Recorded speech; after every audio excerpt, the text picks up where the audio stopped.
the newsroom.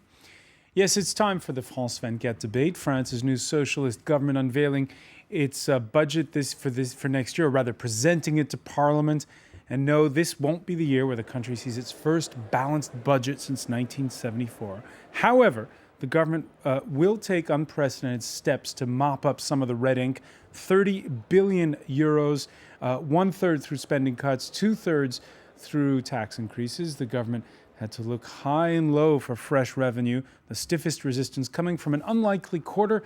That's the Facebook page of a group that's raised the alarm against capital gains taxes on small businesses. The pigeons, which in French slang means fall guys, or if you'll pardon my French, suckers, getting the government to back down.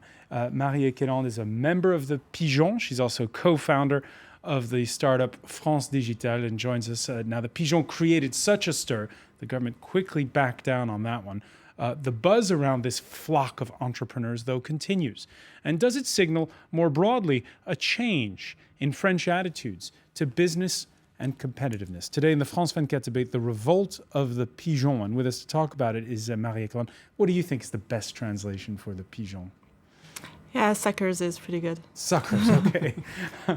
You're a co-founder of France Digital. Yes. France Digital, which is an umbrella group for venture capitalists and startups. Exactly, on the digital economy side. Okay, and sitting next to you is Stéphane de Hoche, another entrepreneur. Now, your startup days are well and truly over because yes, you've gone worldwide with Neolane, which does software for marketing. And before that, you started up 2 previous businesses. That's right. Neolane is the third one. And I'd like to say I'm a pigeon too, by the way, just because I'm an entrepreneur. And it's true that now Neolane has a kind of good side compared to startups. It's 300 people around the world. But you have the feeling that there's still a lot to do in France to create jobs. And that's why I'm here with you today. All right, with us, another fresh face, a fresh face in the National Assembly, Socialist MP Corinne Narassiguin, who represents North America, the French abroad, in Parliament. Thank you for joining us. Thank you. Thanks to Mark Dean. Welcome back to the France 24 debate. Mark Dean of Bloomberg News. And from Washington, Romain Rancière, formerly of the IMF, who teaches at the Paris School of Economics. Welcome, sir. The France 24 debate, where you can always weigh in on the conversation on Facebook and on Twitter. You can find us at François F24. Marie, talk us through this just briefly here. What started this whole thing, this Facebook page? What happened? So the first thing is that when the finance law, the project just went out, there had been previously a tribute from Jean-David Chamboredon, which is a member of France Digital, saying, watch out, because if you tax capital gains at that level, then you're going to really hurt entrepreneurship. So he was the first one to set the alarm, saying, watch out, this is really harmful for our ecosystem. And then when the project went out, there's a couple of web social entrepreneurs, young people, very young people, who thought about the name, who started the Facebook page, and who reached out to Jean-David and to other senior and very connected entrepreneurs and venture capitalists, and so that they would spread the word. So basically, it was started out by really young entrepreneurs saying, this is crucial for us. It's going to kill the ecosystem. So we have to do something. And it was such a very big threat for, this is how people felt. It was that they reached out to senior guys, and then it was easy to reach a lot further because they're very connected. So it was all on the web. It was all on Twitter, on Facebook, and going, we all know people who know people who know people. And with the cry that was, there's first, I would say the first thing is that when you have such dramatic change, because we started, today it's 34% tax on capital gains. What they were projecting is a 60% tax on capital gain at the highest. And there's no difference that is made between the fact of buying a share of a very large company like Total and on buying a share in a startup. So you get taxed the same way. There's the risk that you take. There's no risk incentive. No risk incentive at all. And which is worse is that you, if you get a share from Total, you can get dividends, and on the dividends you get a 40% off. So you're but the government heeded the call and backed off. No, they didn't back off on this. What they back off on was saying, okay, we understand there's something that we need to preserve is the entrepreneur figure. And all the other part of the company, like the shareholders, the business angels, the employees, all these people who were under the 10% level that they were saying an entrepreneur was, for them at the first, an entrepreneur was somebody who had 10% of the capital, 10% detention. And so saying that, you're just forgetting everybody else. So you get in one company an entrepreneur who has one strategy of growing, and so of raising money, of going up, going abroad, getting more revenue, taking risks, and not doing any benefits, because in startups, all the benefits you just re-inject in growth, right? And so you're in that process of trying to grow more and more and rewarding the shareholders only on capital gains. And then the other ones that are with you are just forgotten. And you need them to be able to have a certain governance in your company. You're not alone. It's not only an entrepreneur company. So they really, by saying this entrepreneur, he's the guy who's making the value, but all the others, they're not doing any value. They're just sleeping, so they don't deserve an incentive. They don't deserve to be incentivized to take the risk. Then you're just breaking up the whole financing chain of the startups, basically. Corinne Narassiguin, your thoughts on this? I think there was always a will within the government to make sure that we protect small companies and entrepreneurship. There was a different treatment with big companies and small ones. It's true that people went with the 60% number, which is not exact. As you said, it's only the highest bracket. But I agree that we have to be careful not to kill the dynamic of startups and investments in small companies. There still are discussions going on about business angels and the fact that we need to look at investors and how they invest, especially for small companies. How much they detain in the company and how long they've kept the shares, and have incentives, a differentiation. So there's still discussions going on. This is why we have a debate with the parliament. What the government has proposed is just a bill, and we need to discuss it before it's voted. And I think the next few weeks are going to be crucial for this. There is a real understanding that we cannot punish risk. It's very counterproductive to treat all companies the same. So I think the message has gone across pretty clear. Stéphane Dehoche, what surprises you more? That this whole buzz and phenomenon over Les Pigeons, or the fact that this discussion really never seems to have happened in the public eye before?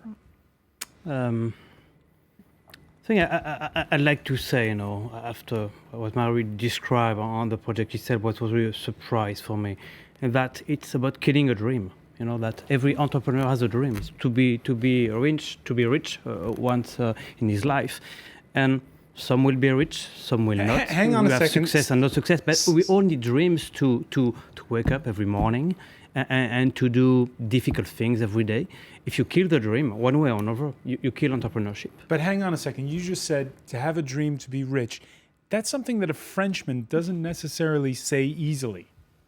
Yeah, you're right, because I think in France, it's not something it's not in our mentality to say such thing, probably. But some like to be rich by playing to the lotto, our national lottery, or playing, I don't know, any kind of games. I think creating jobs, having a company to be rich is not a bad way to be rich, I think.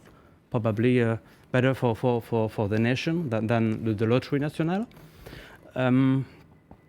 So you're right. It's still to our French mentality. Do we love our enterprise or not? Do we love entrepreneurship or not? What's about the American dreams and what is a French dream?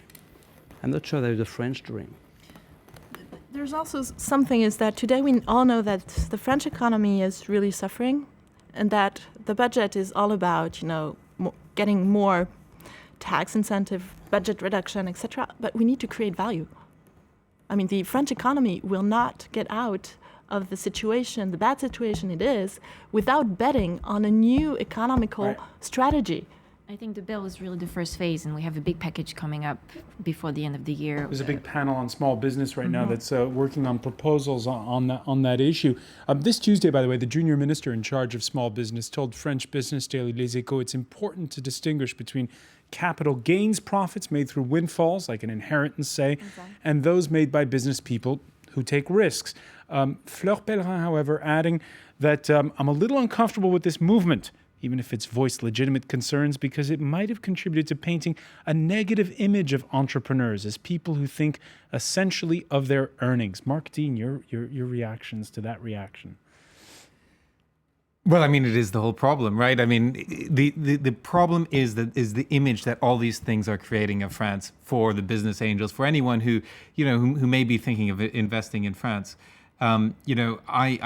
I do, from a human point of view, understand where the socialist government says, well, capital should be taxed at the same rate as labor and so on and so forth. But, the fact is, capital is mobile in this world. And, when you're sending out signals to the world that, it's symbolic. 75% tax on income, 60% tax on capital, it's symbolic to the French voters, but it's also symbolic to a whole range of other people who are essentially investors. And in unfortunately, or in the world as it is today, these people aren't going to look at the details. We're going to spend the next month debating the details of the budget and working out. The damage is done, essentially. And, let's give credit where credit is due. The government has sort of backed down over the sort of key Pigeon proposal and so on and so forth. But in many respects,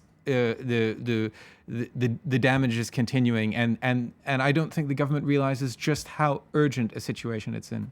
Romain Rancière, do you think it's damage that's been done? Or do you think that, on the contrary, this is an opportunity?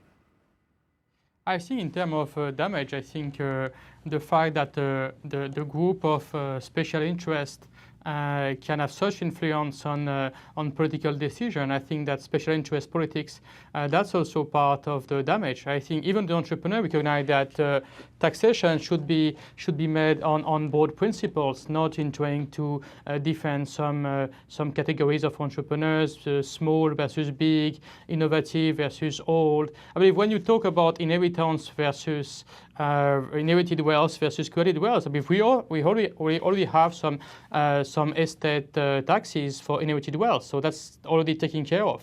No, I think there might be a case for not taxing capital at the same level of labor, because also capital is taxed otherwise, for instance, through taxation on profits. So that might be a totally legitimate debate.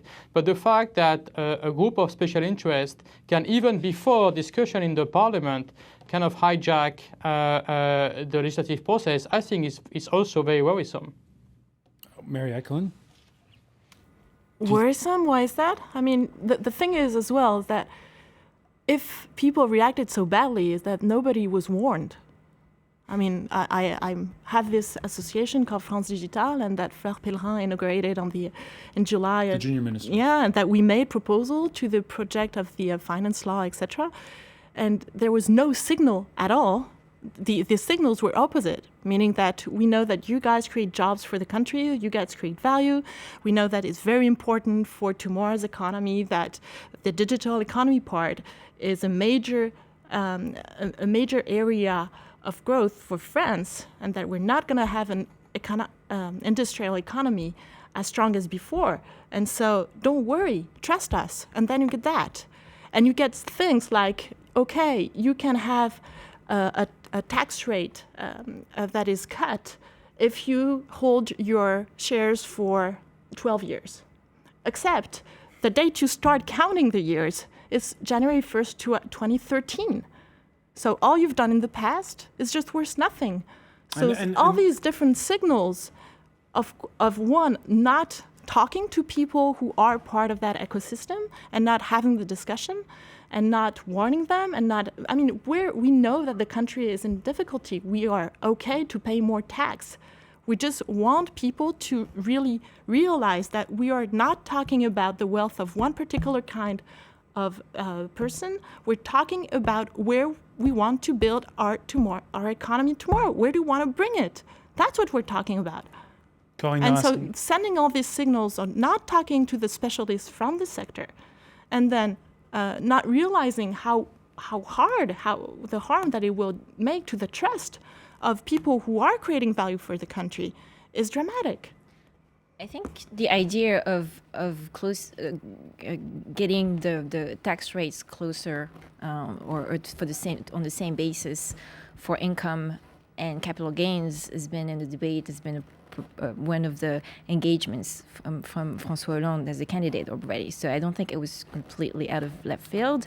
And I think we can't just talk about competitiveness and about helping the ecosystem only in terms of fiscal policy. I think there's a whole package that's coming up, not just with the Public Investment Bank, but with all kinds of other projects for innovation, for talking about labor costs in competitive, and for companies that are in competitive markets, talking about financial subvention from the state for professional training, investment in education, investment in research and development.